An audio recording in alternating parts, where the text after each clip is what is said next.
มาถึงการแบทเทิลคู่ถัดไปนะครับคู่ต่อไปจะเป็นการเจอกันระหว่างโอโบพบกับพีวสุครับ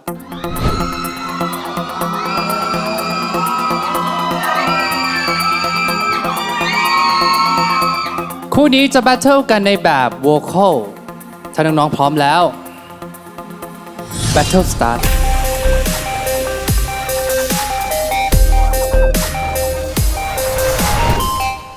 ตอนแรกมีตังหิดใจว่าจะเจอกันอยู่แล้วคู่แบทเทิลของพีมวสุคือว่าขนาดนี้โอโบ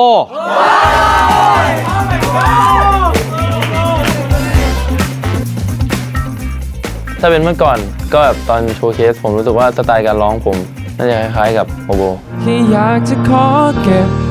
ไว้ที่เก่าและไม่บอกใครให้มันเป็นเรื่องราวฉันแพ้ให้เธอทุกทางโอ้ที่รักฉันแพ้ให้เธอทุกทางหมดหัวใจจริงๆคาแรคเตอร์ของพีมกับโอโบอ่ะไม่ได้เหมือนกันนะ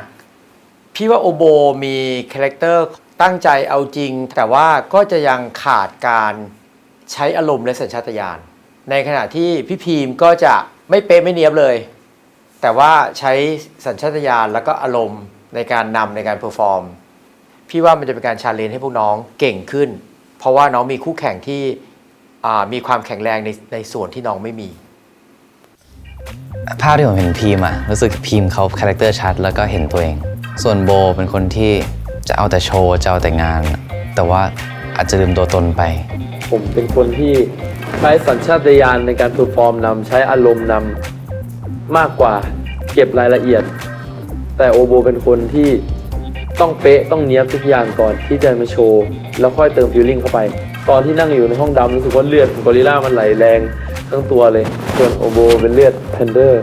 ไหลแรงทั้งตัวคือมันเหมือนคนละย่านอะคนละด้านเลยอะมาสู้กันแล้วก็เหมือนมาวัดกันว่าโบจะทำสิ่งที่พีมทำได้ดีไหมแล้วพีมจะทำสิ่งที่โบทำได้ดีหรือเปล่าจุดประสงค์หลักของโชว์นี้คือการทำให้พีมกับโบเก่งขึ้นเสียงน้องสองคนพระเจ้ารักมากอะเขาสร้างเสียงน้องมาได้แบบน่าฟังทั้งคู่อยากให้เปิดใจอยากให้พีมเรียนรู้จักโอโบและอยากให้โอโบเรียนรู้จักพีม2 สเตจที่ผ่านมามันเหมือนแบบผมไม่ค่อยเป็นตัวเองเท่าไหร่ผมเป็นตัวเองล่าสุดน่าจะสเตจแรกอะที่เป็นตัวเองที่สุดผมไปโฟกัสว่าผมจะตกรอบอะไรเนี่ยแล้วเหมือนหลังจากนั้นก็กดดันตัวเองมาตลอดตอนมิชชั่น3อะครับตอนนั้นเห็นพีมร้องไห้ก็พยายามจะไม่กดดันตัวเองไปคิดว่าจะทำได้ดีกว่ารอบที่แล้วแต่จะทำให้มีความสุขเหมือนที่เคยทำและโจทย์เพลงก็คือฮะโอ้แต่เนื้อเสียงเรามันเข้ากับเพลงนี้ทั้งคู่รู้สึกดีเพราะว่ามันเป็นเพลงที่ผมเคยทำได้ดีที่สุดตั้งแต่ผมเคยร้องเพลงมาแล้วในชีวิต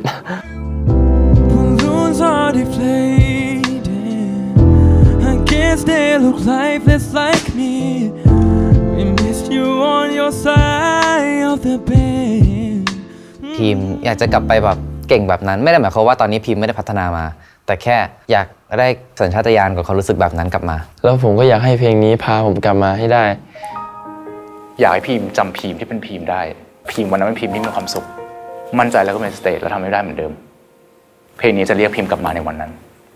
ขอให้มั่นใจแล้วทำให้ได้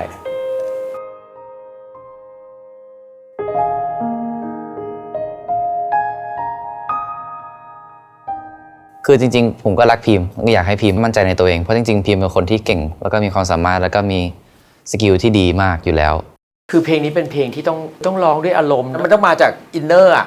ตอนรู้ว่าเป็นเพลงนี้รู้สึกชอบครับชอบมากเพราะว่าก็เคยอยากโชว์เพลงนี้มานานแล้วแล้วก็อยากร้องเพลงนี้มานานแล้วแต่ก็ไม่ได้มีโอกาสร้องสักทีอะไรอย่างเงี้ยครับแต่ก่อนผมเป็นคนชอบ R&B ครับแล้วก็ผมก็ห่างหายจากมันไปนานพอสมควรตอนที่แบบรู้โจทย์แล้วก็รู้เพลงแล้วหัวผมมันก็แล่นแล้วอะมันคิดโน้ตแล้วว่าในหัวว่าแบบมันจะเป็นยังไงอะไรเงี้ยจริงๆชาเลนจ์โอโบเหมือนกันนะเพราะแบบเพลงนี้มันต้องใช้ความรู้สึกที่เป็นความรู้สึกจริงๆก่อนร้องอะโอโบถ้าโอโบจะทะลุของกรอบที่โอโบเป็นแพนเทอร์โอโบต้องใช้ใจแล้วฟังมันจริงๆว่าโอโบต้องการสื่อสารอะไรแต่ไม่ใช่การที่ว่าโอโบจะ ดีไซน์ออกมาเป็นแบบนี้พี่โอโบจะขึ้นแบบนี้แล้วลงแบบนี้โอโบจะทำแบบนี้แทบจะต้องไม่มีสิ่งนั้นมามั้ง แล้วตอนที่ผมคิดอยู่อ่ะเป็นจังหวะเดียวกับที่พี่ปุงอ่ะมองตาผมแล้วก็บอกว่าโอโบจะเป็นคนที่ดีไซน์โน้ตคิดโน้ตมาก่อนที่จะโชว์อยู่แล้ว ซึ่งผมก็แบบอ้าว ผมคิดอยู่ในหัวตอนนั้นเลยอ่ะมันก็เลยแบบคงเป็นสิ่งที่ผมต้องไปจัดการกับตัวเองนะครับเรื่องความรู้สึกเรื่องอารมณ์เรื่อง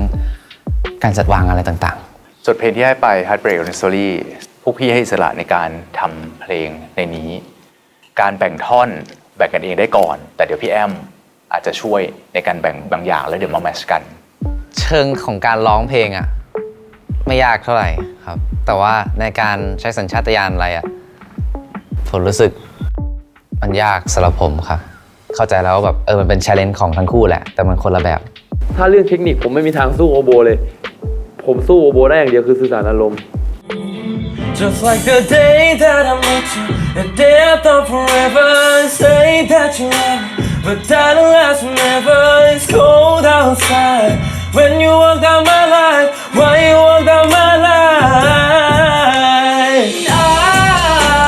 I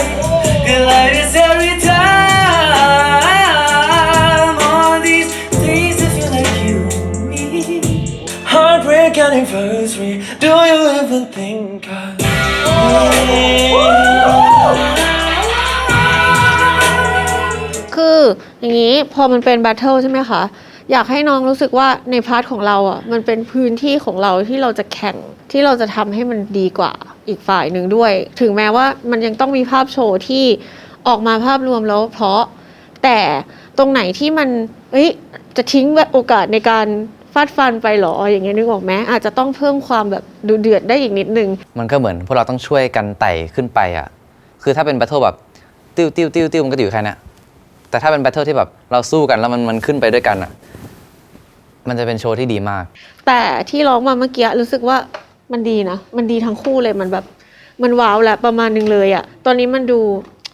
เครียดอ่ะอยากเพิ่มความเท่เข้าไปอ่ะเพราะว่าท่อนที่โอโบดูสบายอ่ะทั้งเสียงทั้งภาพมันดีไปหมดเลยบางทีมันดูจริงจังไปอ่ะตอนแรกๆอ่ะแต่ช่วงท้ายๆที่เหมือนโอโบเริ่มมันแล้วอ่ะมันดีกว่าแรกๆอ่ะของพี่พีเหมือนเจอช่องที่แบบมันเท่แล้วมันมีเสียงที่ดูแบบฝรั่งมากอ่ะออกมาที่เราไม่เคยได้ยินมาก่อนเก็บฟีลลิ่งตรงนี้เอาไว้แล้วให้มันเป็นอย่างนี้ตลอดไปจะดีมากอีกสาธุครับ เพราะเพลงนี้เราเคยทำได้ดีมันก็จะเป็นส่วนหนึ่งที่ทำให้มั่นใจมากขึ้นด้วยจากการคำนวณของโบมาโบจะชนะได้ต่อเมื่อโบหาตัวเองเจอมันอาจจะใช้เวลาแต่ผมก็จะพยายามอยู่ดี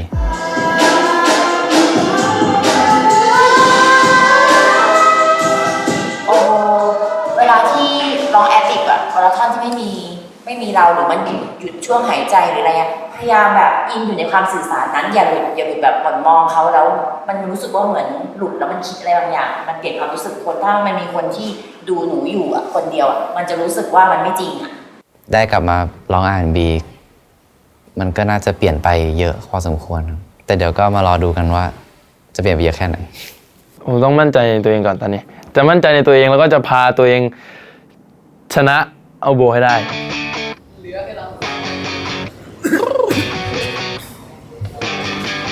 ไปโชว์กันแล้วเย้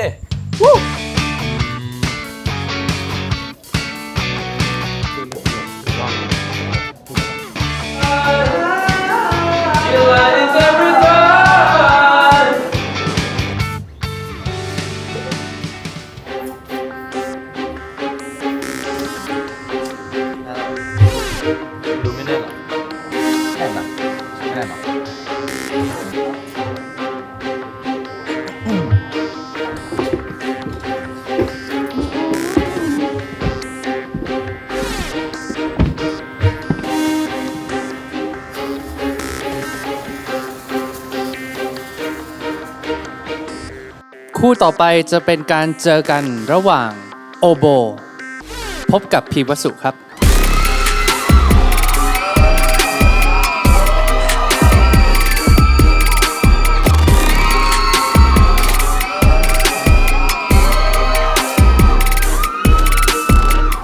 และในแบทเทิลครั้งนี้นะครับน้องๆทั้งสองคน จะมาแบทเทิลกันในเพลง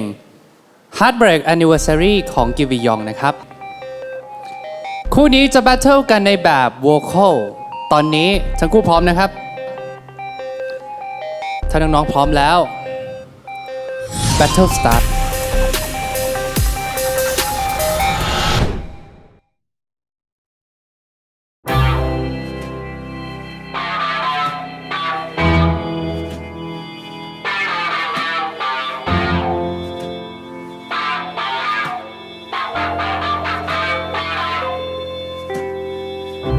Balloons are deflated. Guess they look lifeless like me. We missed you on your side of the bed. Ooh, still got your things here. They stare at me like souvenirs. Don't wanna let you out my hand. Just like the day that I met you, the day I thought forever. Said that you love me, but that didn't last forever. It's cold outside, like when you walked out my life. Why you walk out my life? I get like this every time. On these days that feel like you and me. Heartbreak anniversary. 'Cause I remember every time. On these days I feel like you and me. Heartbreak anniversary. Do you even think of me? No.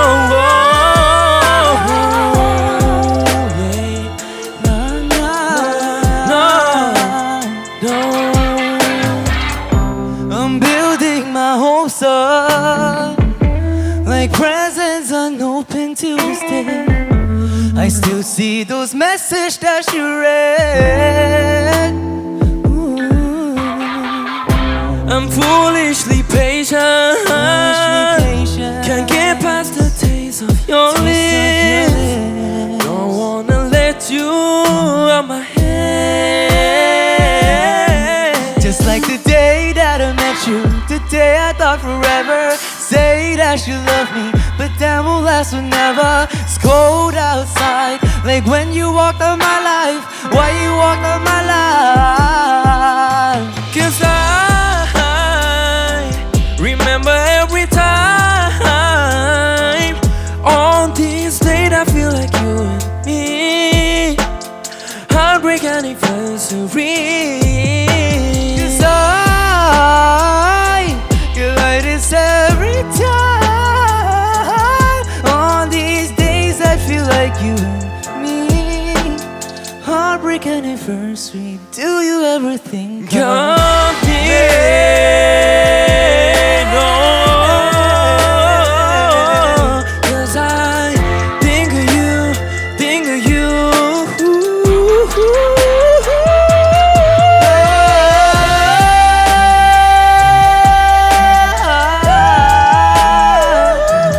'Cause I think of you, think of you.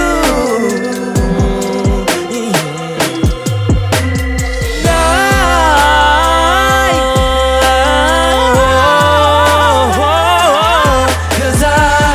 think of you, think of you. Heartbreak anniversary. Do you ever think of me?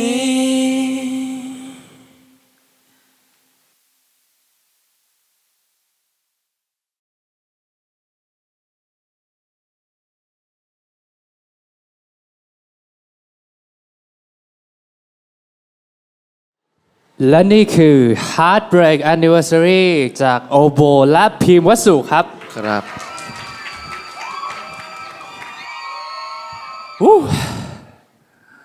เยี่ยมฮะ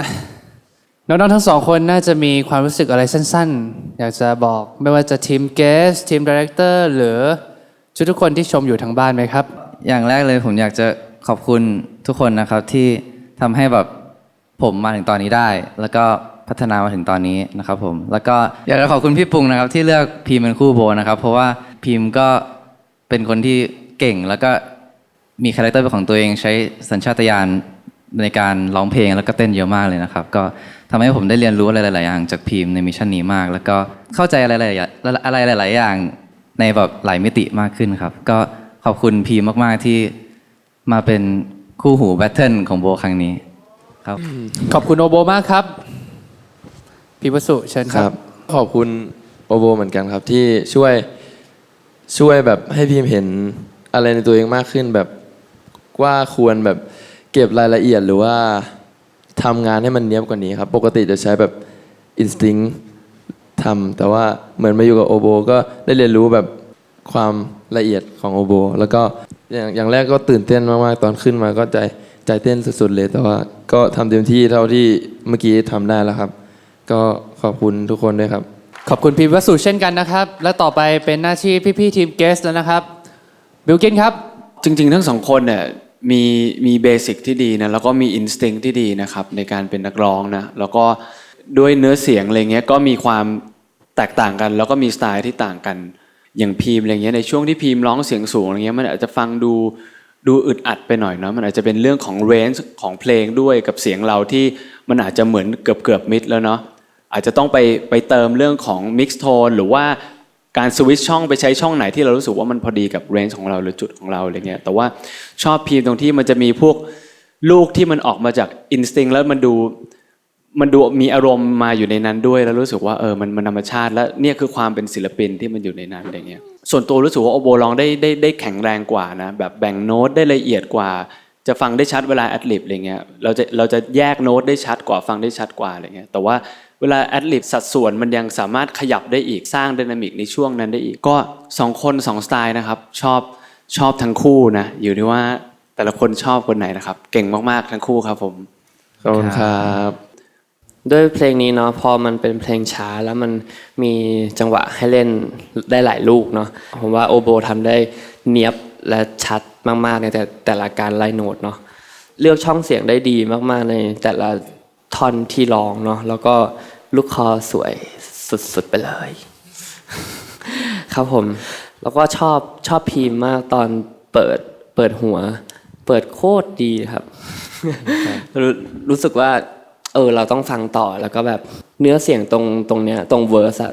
รู้สึกว่ามันพอดีกับพีมมากๆแล้วมันได้โชว์เนื้อเสียงมันได้โชว์เสียงของพีมจริงๆแล้วแบบมันเพราะมากๆครับผมขอบคุณครับ ขอบคุณไนซ์ครับ วันนี้รู้สึกว่าโอโบดูวันนี้โอโบดูมีความมั่นใจมากๆแล้วก็ดูเตรียมตัวมาดีนะรู้สึกว่าเขากล้าที่จะปล่อยลูกหนักๆออกมาแล้วก็ไหลลื่นมากโอโบวันนี้ส่วนพีมวันนี้ก็ยังโชว์อินสติ้งได้ดีเหมือนเดิมการที่เรามีอินสติ้งที่ดีแต่อาจจะต้องมาพร้อมกับเทคนิคที่เพิ่มขึ้นอีกนิดนึงก็อยากให้พัฒนาต่อไปนะครับ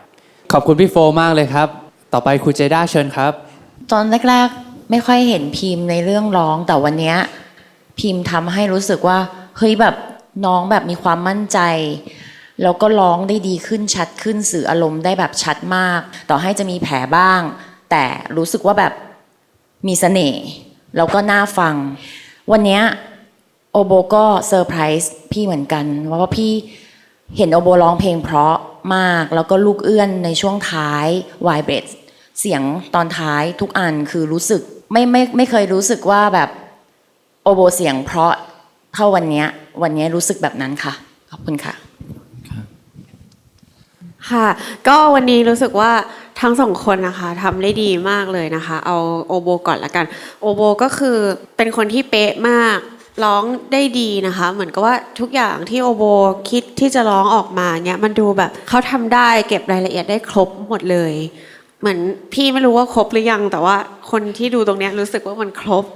ดูมันไม่ได้มีความผิดพลาดอะไรนะคะแต่ว่าอย่างที่เราเคยคุยกันหลายๆรอบเนาะว่าอยากให้โอโบมีความที่แบบดูสบายขึ้นอีกนิดหนึ่งตอนนี้มันมีความดูจริงจังแล้วก็บางครั้งมันอาจจะแบบขาดในเรื่องของการส่งเสน่ห์บางอย่างที่อยู่ในตัวโอโบออกมานะคะแล้วก็ซึ่งเสน่ห์อันนั้นน่ะบางครั้งพี่แอบเห็นตอนที่โอโบแบบซ้อมอะแล้วมันไม่ได้จริงจังมากซึ่งมันดีมากๆเลยนะคะทำให้เราดูมีด้านของความเนียบความเป๊ะและก็มีด้านที่ดูดึงดูด มากขึ้นได้อีกนะคะ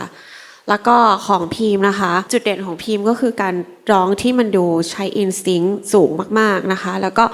มันเท่มากๆมันทำให้เรารู้สึกว่าพีมกำลังเล่าเรื่องเนี้ยออกมาให้เราฟังจริงๆเสียงของเขาที่มันแตกต่างคืออย่างของโอโบเนี่ยในความเนี้ยมันมีความคาดเดาได้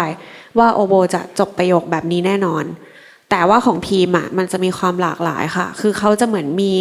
เทคนิคที่มันออกมาจากความรู้สึกด้วยแล้วก็เป็นเทคนิคที่เป็นเทคนิคการร้องเพลงจริงๆผสมกันค่ะก็จะมีความน่าสนใจค่ะ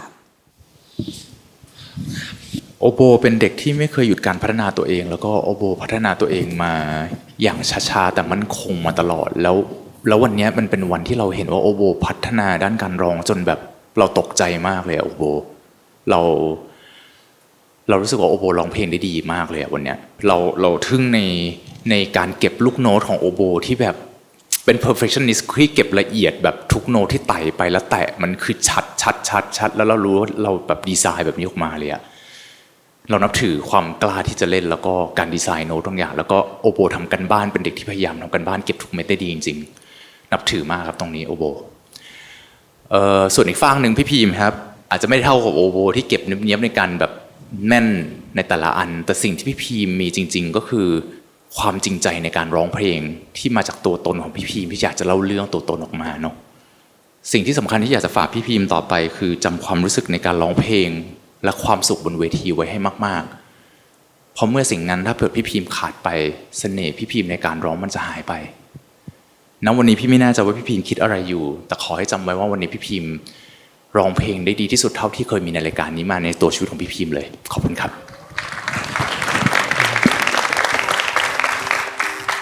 ขอบคุณทุกคนมากนะครับถึงเวลาต้องโหวตแล้วครับเชิญครับ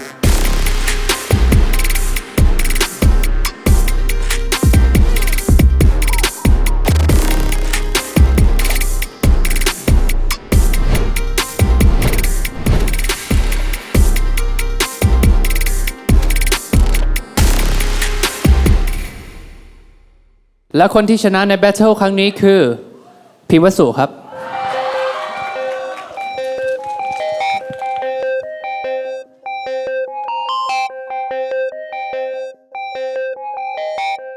โอโบครับไม่ใช่ว่าเราทำได้ไม่ดีนะครับแต่เราแค่ต้องไปรออยู่ในเรดโซนก่อนโอโบไม่ต้องเสียใจในวันนี้มันยากสำหรับพี่ๆทุกคนที่นี่มากๆแล้วมันยากสำหรับพี่เองเหมือนกันขอบคุณโอโบมากที่ทำสเตจดีๆให้พี่ดูวันนี้ครับขอบคุณครับขอบคุณครับโอโบทำดีมากเลยอ่ะขอบคุณมากที่ตั้งใจมาตลอดนะคะ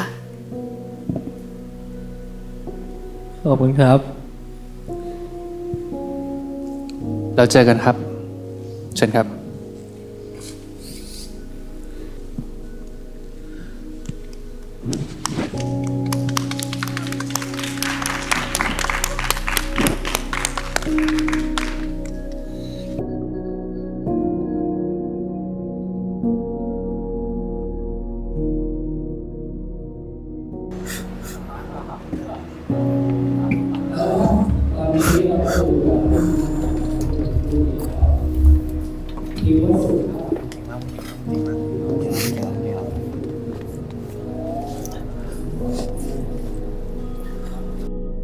พี่ปุงคอมเมนต์ทัดใจอยู่ครับพี่ปุงพูดว่าโบเก่งมากก็ไม่เคยเห็นโบร้องดีขนาดนี้แล้วก็ขอบคุณที่เป็นเด็กที่ตั้งใจมาตลอดครับก็รักพิมพ์เพราะว่าพิมพ์ก็ตั้งใจเหมือนกันในแบบของพิมพ์แล้วก็ดีใจด้วยที่ชนะในมิชชั่น 4 ครั้งนี้ขอบคุณโอโบมากแล้วรู้ว่าโอโบก็ตั้งใจมากเหมือนกันแล้วก็พี่ไม่อยากให้ใครแพ้แต่ว่ามันก็ขึ้นมาให้ได้นะรอเซฟโอโบอยู่หวังว่ามันจะเป็นอย่างนั้นครับรักนะผมว่าสมแล้วแหละที่แบบเรามาคู่กัน เพราะว่าเหมือนมันได้เรียนรู้จากกันจริง ๆ คือพีมเป็นคนที่แบบรู้สึกอะไรก็ทำสมมติผมเตรียมสิ่งนี้มาแล้วพีมเตรียมสิ่งนี้มาแล้วมันไปได้กันละพีมแหวกปุ๊บผมแบบฟังบนสเตจผมแบบผมก็เลยแบบแหวกตามไปด้วยมันเลยทำให้แบบอยู่กับพีมผมต้องทำอะไรที่ท้าทายโบมากกว่าเดิมแบบมากๆเลยครับมันเลยทำให้มันตื่นเต้นสำหรับทั้งการซ้อมแล้วก็การขึ้นมาโชว์ครั้งนี้ครับมันเลยทำให้เหมือนมิชชั่นนี้ผมได้เรียนรู้หลายอย่างในการแบบทำให้ผมโตขึ้นมากๆครับ ไม่รู้สึกว่าแบบโอโบไม่ดีกับพีมแต่รู้สึกว่ามันแค่มีอะไรบางอย่างที่แบบของพีมไปทัดใจดีเรคเตอร์มากกว่าส่วนอีกใจนึงก็รู้สึกแบบดีใจเพราะเหมือนเราไม่ได้แบบเป็นผู้ชนะมาตั้ง2มิชชั่นแล้วพอเราไม่ได้ชนะมาหลายมิชชั่นแล้วรู้สึกว่ารอบนี้เราชนะแล้วก็รู้สึกดีมีกำลังใจมากขึ้น